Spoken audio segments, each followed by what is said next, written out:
So I want to share with you some of the things that we've learned and go a little bit deeper into how we've put all these data sets together. So one of them, and this is really the first question that we asked. And so we wanted to know how much crossover exists between donors and newsletter subscribers. This was kind of the proof of concept of our data warehouse, because this proved, by being able to answer this question, that we could put two different data sources together. It's not necessarily the most complicated data set, but it was a really important one for us to be able to actually prove that this could work.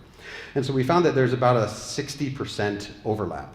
Now, some of this, there's a causality mix here where members get automatically subscribed to some of our newsletters, but nonetheless, this also shows us that being able to engage with people in a conversation and make that conversation a two-way conversation is a really important step to building a very strong membership base.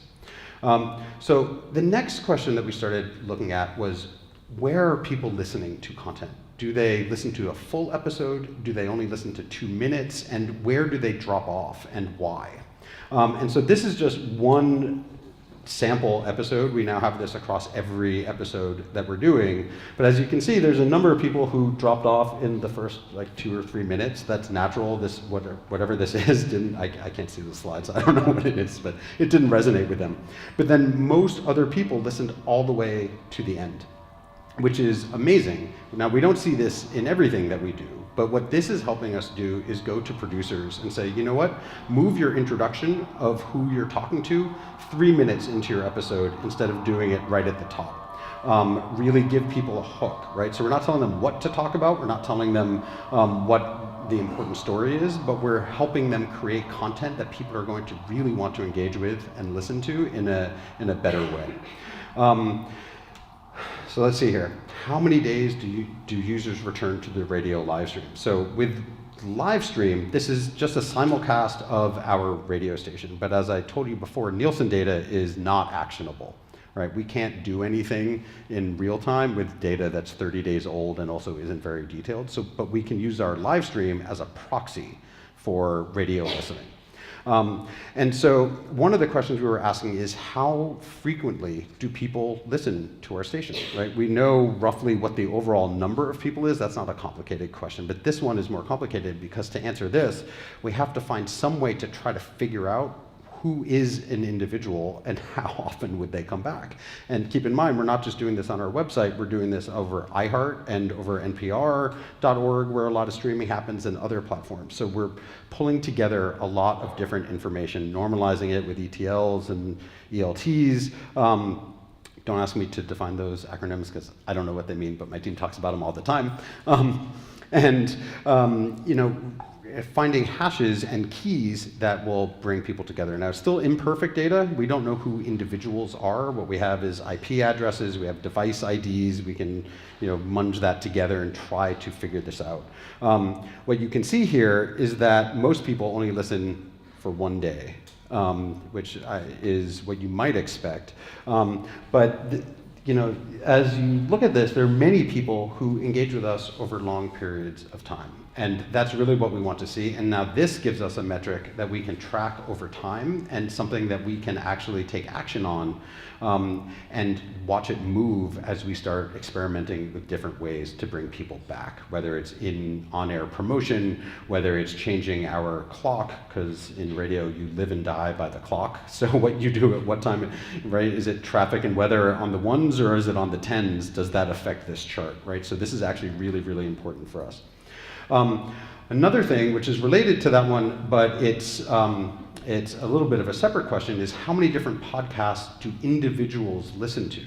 So we always knew how many people were listening to our podcasts because we had the server logs that would tell us that X 100,000 people downloaded this show. But was that one person downloading it 10,000 times, or was it 10,000 people downloading it one time? We had no idea. Nor did we know if those same people were listening to multiples of our show. So when we're promoting shows in our portfolio, are we just talking to the same people and moving them across the portfolio, or are we actually growing audience and increasing our reach to different people? So what you can see here is that most people listen to one show, only 3% listen to two. Now, once again, this is not perfect data. We don't know who individuals are. We're disintermediated from them. You might be logged into Spotify, you're not logged into our system, so we're using weird math. I think of it as weird math. You guys probably could explain it to me to be able to put this all together. But this tells us that we really are reaching a broad swath of people and not just moving people across our single portfolio of shows, which is very heartening. And once again, now it gives us data that we can look at and track over time. So another question is the percentage of listeners who are consuming two or more of different shows. So this is a similar question, but it's a little bit different because now we're looking at these. On the left-hand side, you can see the show names. And so what we're looking at here is of people that listen to more than one show, where are those people listening? And so what we can find, you guys aren't experts in our programs, but the Brian Lehrer show, Leonard Lopate show that was on the air when this chart was pulled, it's no longer on the air, those are two local radio shows. And so what we see is that people that listen to our local shows are listening to a lot more of our content than people who are listening to our more nationally focused shows like Freakonomics and Radiolab. Radiolab is about the third or fourth largest podcast in the world. The majority of listening is not in New York City, it's really outside of New York City. So this tells our marketing team an awful lot of things. It tells us that there's a huge opportunity to move people who are listening to our local shows across our portfolio, but you'll also see the total number of listeners is much smaller on those shows than it is on the national shows. So where do we put our marketing dollars? Do we put it toward the local shows where we know we can move people across it, or do we put it on the national shows where the upside is potentially much bigger? And once again, now we've got something that we can track and that we can measure and that we can use to see the effectiveness of our marketing dollars and everything else that we're doing. Also, what are the affinities between shows? So that just showed you if they were likely to listen to shows. Now we can also say that people who listen to Radiolab, of those who listen to more than one of our shows, they're much more likely to listen to Freakonomics or On the Media. Whereas, with Freakonomics, you can see some of the same shows, but this really helps us understand, once again, how we can grow our audience and how we can really broaden our reach. One thing that we've learned about podcasts is that the best way to get people to listen to podcasts is to have the host of a podcast somebody listens to recommend the next podcast that they listen to. And so without this data, we wouldn't know what to tell these people to recommend to their listeners. And so this has also been really, really impactful across our building. So then we had questions about how do we release this content. It used to, I don't want to say it was willy-nilly, but it was just, it was a little bit of this, the episode is ready to go, let's go get it out the door immediately. So now we could look at across time and across our whole portfolio, what days were better to release episodes. And this is really important because you want as many people as possible to listen to our content. And so what you can see here is that Monday's missing because it's the baseline. I don't know if you can see that on this monitor. There's a little line that goes up there. But what we can see here is that Wednesdays and Fridays are the best days to release content, that more people, this is across everything. And that more people are likely to listen. I don't know if that matches all of your life experience. It kind of matches mine, but I didn't realize it until I actually saw this data.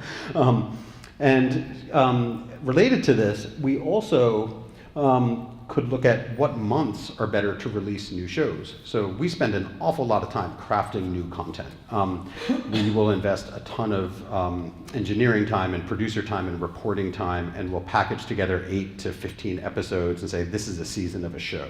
When should we release that? In July, in May, in December? So now we actually have, over a long period of time, the ability to understand when people are more likely to listen to content broadly. And you can see here, it's really in the fall. Summer makes sense that it drops off, but it was news to me that winter and spring weren't as impactful.